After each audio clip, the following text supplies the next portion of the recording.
question for Dave. We talked about this last time you were on the radio station. Was your favorite show still Dexter? Oh, hell yeah. I love that show. It's a great show. All right. These guys are all hooked on it. Oh, everybody. Good. It's so good. I love that show. Watch Dexter if you don't already. Young lady with blonde hair. What's your biggest inspiration? Who's your biggest inspiration? Are you saying as a singer or are you saying as a band? Individual, just what's your biggest inspiration about it?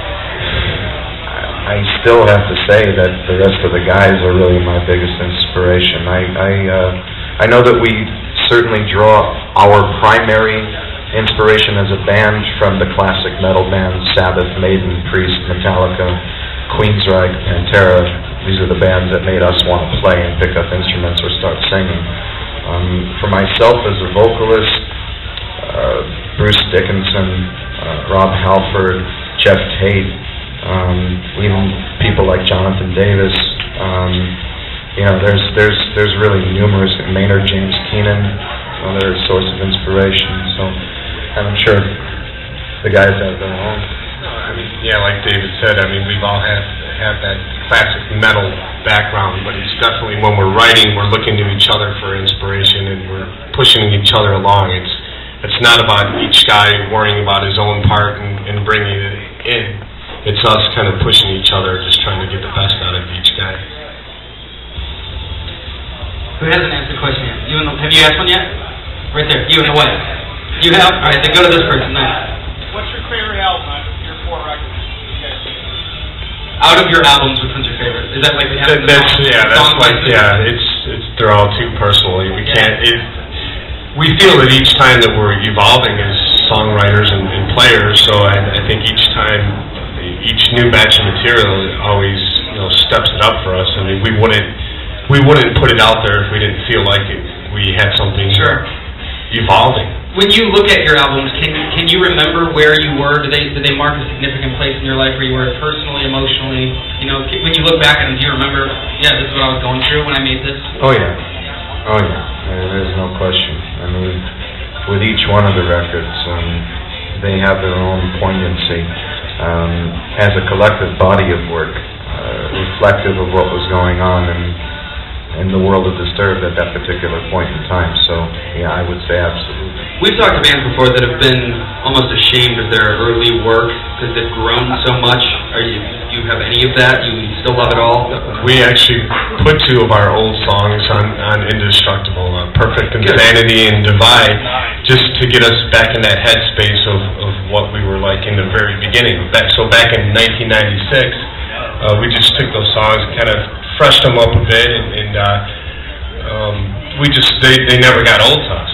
So when we wanted to start writing for Indestructible, we said let's start off with these to kind of set the template for the direction of this album. And really melodically and lyrically, those songs I don't think change at all. Not really at all.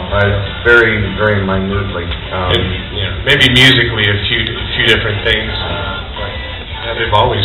And they predate the sickness, actually. So prior to them. Are we doing this? Or is it time for that? Oh, Zach, you have a question. Go ahead. Yeah, when it comes to your album art, you guys chose Todd McFarlane. Was it something you guys, or was it something you guys did? Well, Todd McFarlane did the Fists record cover. The latest incarnation of The Guy was done by David Finch. And personally, that's my favorite so far. It's much more visceral, a little bit more frightening. We like the image to be a little scarier. So, but we sought out to work with Todd. We couldn't think of a better guy to try and bring that 2-dimensional face to 3-dimensional life. So, and we think he did an amazing job with it. You call him The Guy? The Guy. He doesn't have a name, it's The Guy? It was Mikey's nephew that coined the name way, way back in the day. We didn't used to call it anything, and then, his nephew used to be scared of the face, and he'd say, "Is that The Guy?" That's awesome. So I see a lot of recognizable faces. Who still has not asked a question? You, gal, go ahead. For David. My question is, do you have any advice for kids listening to your vocals? You realize Dave's not a girl, right? Yeah. No, I'm just kidding. I'm joking. Good question. Any advice for a female vocalist? Oh Hopefully there are many who realize that. But all I could tell you is that as a vocalist in general, it's difficult. Being a rock female vocalist, it's more difficult. You have a stigma attached to you, and you have to overcome it.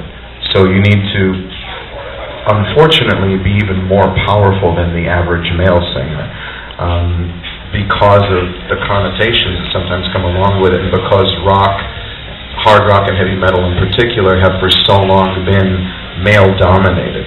But then again, you look at people like Christina Scabbia from Lacuna Coil, or Amy Lee from Evanescence, who are just, killing it out there and really distinguishing themselves as vocalists. There's certainly the potential to do it, and there's actually a void, I think, because they've opened the door, and so now the opportunity is there for more women to actually rise to the occasion. But you really got to make it count. You want to sing right now? You want to sing? Sing something quickly.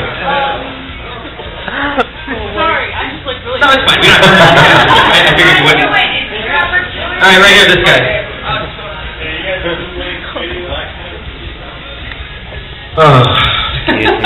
Tonight, no. The whole Fade to Black thing was always meant to be